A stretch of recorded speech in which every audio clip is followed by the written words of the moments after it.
Welcome to Motivation Basics, day 3 of 5. So the first day we defined motivation as emotions fueling actions that move you towards your goals. Yesterday we talked about emotional intelligence and how that directly related with your success, and then asked these couple questions. When studying or working on a project, how can I remind myself that my emotions are extremely powerful? And when studying or working on a project, how can I keep my goal in mind?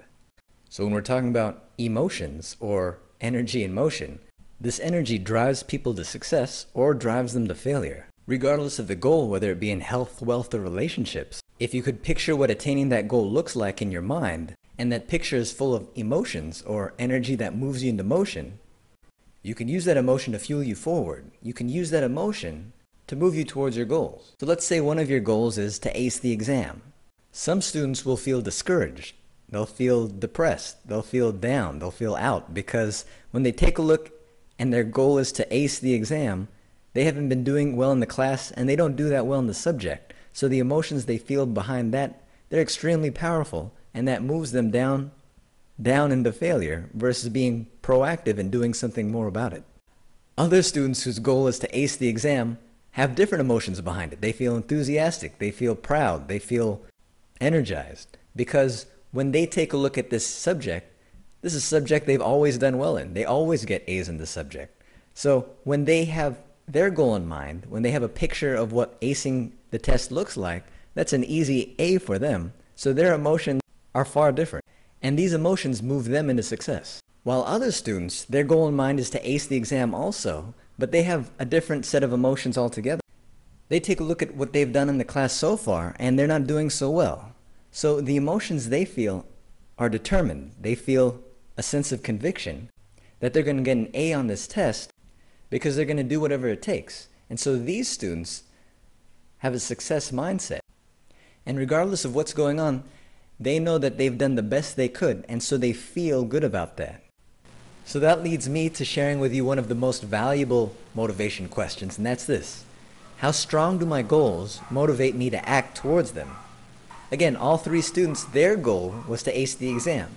The first student did not feel motivated. The second and third did. So let's go over that. Here I charted it out for you.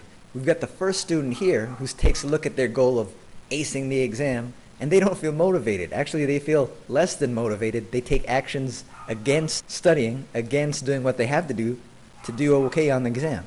Maybe they spend their time on Facebook or MySpace or YouTube because they'd rather avoid the thing altogether. The second student felt motivated because maybe they already knew the subject really well. Maybe they had a system for study, so they knew, okay, that's fine, I'm going to ace this thing anyway. The third student I placed a little higher as far as motivation because they were internally motivated. They were self-determined to do better on the exam because they knew they could. Maybe they didn't have the same system and clarity and confidence as the second student, but they were willing to put in the work and effort to do their personal best.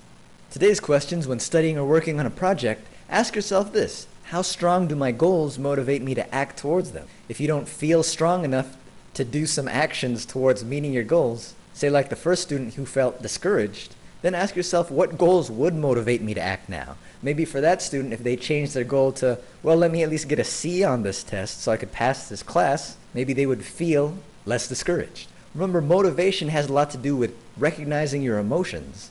So take a look at bigger goals you have and ask yourself this question: how strong do my goals motivate me to act towards them? And make sure your goals are actually your goals versus someone telling you what to do. Of course, this basic training is just a tip of the iceberg. If you're open and willing to try more powerful tips and strategies to becoming a highly effective, highly efficient, ninja-like student, see you inside FastStudySkills.com.